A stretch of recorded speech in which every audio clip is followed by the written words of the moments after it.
नानापरिमलद्रव्याणि हरिद्रादिकं च समर्पयामि श्री सीतारामचंद्राभ्यां नमः सपरिवाराय नमः।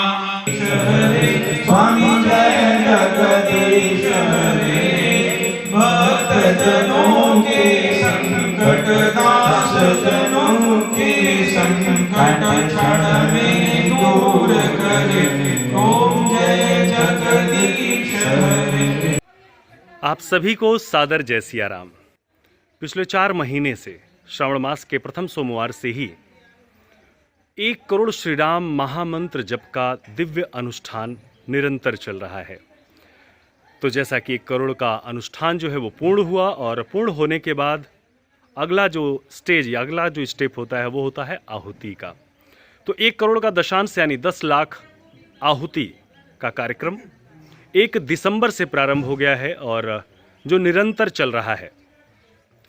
सबसे पहले पूजन वगैरह सारी चीज़ें हुई। इसके बाद आप ठीक मेरे बगल में आप देख सकते हैं यज्ञशाला, जहां पर विद्वज्जनों के द्वारा आहुति दी जा रही है और किस प्रकार से ये आहुति अनुष्ठान किया जाता है, क्या विधि है, क्या विधान है, कैसे इसकी पूर्णता होती है, इसकी सिद्धि से लोक मंगल कैसे कल्याणार्थ ये कार्य किया जा रहा है लोक मंगल के।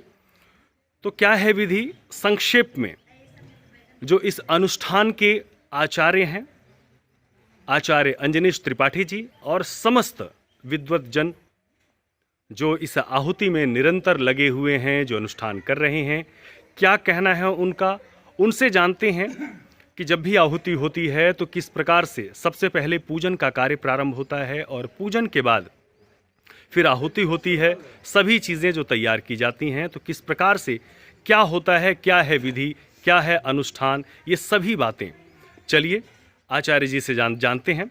आचार्य जी, एक प्रश्न जो है, जैसा कि अभी हम सुन रहे थे, आप पूजन करवा रहे थे, आहुति से पहले जो पूजन का कार्यक्रम होता है तो पूजन की क्या विधि है, क्या महत्ता है और यज्ञ से पहले, आहुति से पहले जो पूजन होता है उसके संक्षेप में कुछ नियम और विधि बताएं। जी, सादर जय श्री राम। रामाय रामभद्राय रामचंद्राय वेधसे रघुनाथाय नाथाय सीतायाः पतये नमः। यह दिव्य अनुष्ठान, जैसा कि आप सबको विदित है, चल रहा है 4 महीनों से निरंतर श्री राम महामंत्र का जप। उसके बाद ये आहुति का कार्यक्रम हम सभी को विप्रों को सौंपा गया है और समुचित रूप से यहाँ कार्यक्रम चल रहा है। तो नित्य प्रति की जो व्यवस्था है, पूजन का उपक्रम है, सर्वप्रथम पहले महागणपति जी की पूजा होती है, जो कि अनुष्ठान में, किसी भी अनुष्ठान में महागणपति की पूजा इसलिए होती है कि वह कार्य निर्विघ्नता पूर्वक संपन्न हो। उसके बाद और भी देवता हैं, गणपति भगवान, वरुण देवता, कलश स्थापन होता है और पुण्याहवाचन, नांदीमुख श्राद्ध आदि जो पूजन का उपक्रम है यह होता है। नवग्रहों की स्थापना मंडप में हुई है और सर्वतोभद्र वेदी पे श्री सीतारामचंद्र जी सपरिवार विराज रहे हैं। उनकी पूजा करने के उपरांत हम सभी वैदिक विद्वान यज्ञ मंडप में आ जाते हैं और यज्ञ मंडप में विष्णुवादि कुंडस्थ देवताओं का पूजन यजन करने के उपरांत हम लोग आहुति का कार्यक्रम प्रारंभ करते हैं। दूसरी बड़ी चीज़, 1 करोड़ मंत्र राज का जो जप हुआ है, इसकी क्या महत्ता है लोक मंगल और कल्याण के लिए? ये तो सर्वविदित है कि ये अद्वितीय अनुष्ठान हुआ है, जो कि 1 करोड़ राम मंत्र का जप हुआ है और निश्चित ही कि लोक मंगल ही होना है, क्योंकि लोक मंगल राम जी के द्वारा जो राष्ट्र की परिकल्पना लोग करते हैं उसमें लोक मंगल होना ही है, क्योंकि राम मंत्र का जप जो है लोक मंगल कारक होता ही है। मंगल भवन अमंगल हारी द्रभुंश दशरथ अजिर बिहारी। दूसरी बड़ी बात जो है वो यहाँ पर ये है कि हम निरंतर जीवन में, हम सनातन संस्कृति के संवाहक हैं। ऐसे में कितना ज़रूरी है, कितना आवश्यक है भारत को पुनः विश्व गुरु का वही दर्जा जो हमारे ऋषि मनीषी निरंतर जो पहचान भारत की रही है उनके द्वारा, कितना आवश्यक आप समझते हैं कि ये अनुष्ठान निर्विघ्न इस प्रकार से इस देश के, भारत राष्ट्र के कोने कोने में जप तप हवन होता रहे?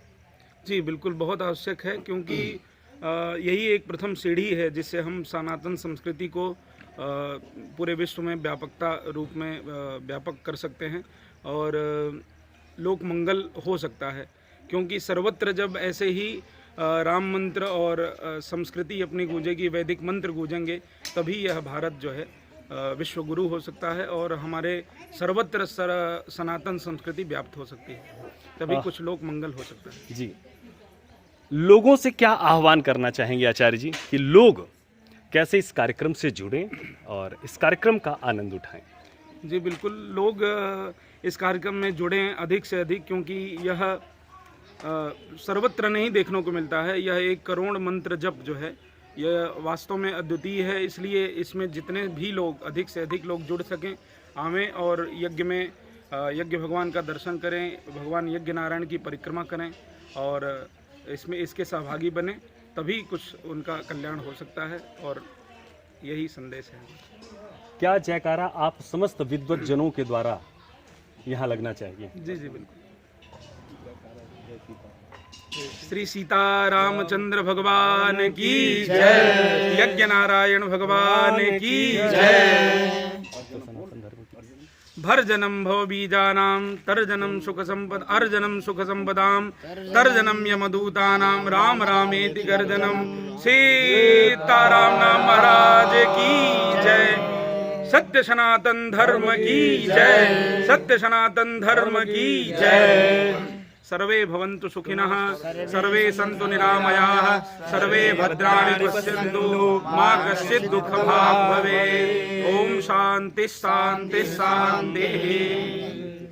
राम रामेति रामेति रमे रामे मनोरमे, सहस्रनाम तत्तुल्यं राम नाम वरानने।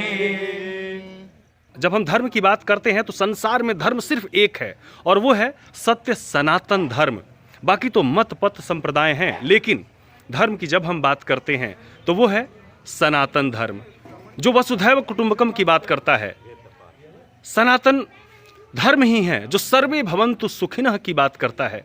तो आवश्यक है कि इस प्रकार के अनुष्ठान देश नहीं संपूर्ण विश्व के कोने कोने में होता रहे।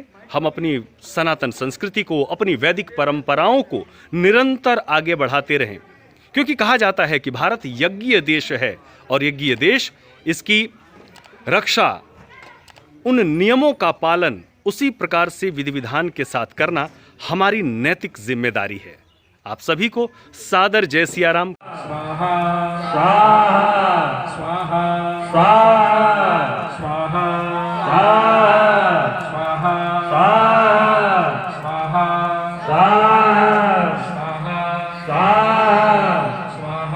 स्वाहा स्वाहा स्वाहा स्वाहा स्वाहा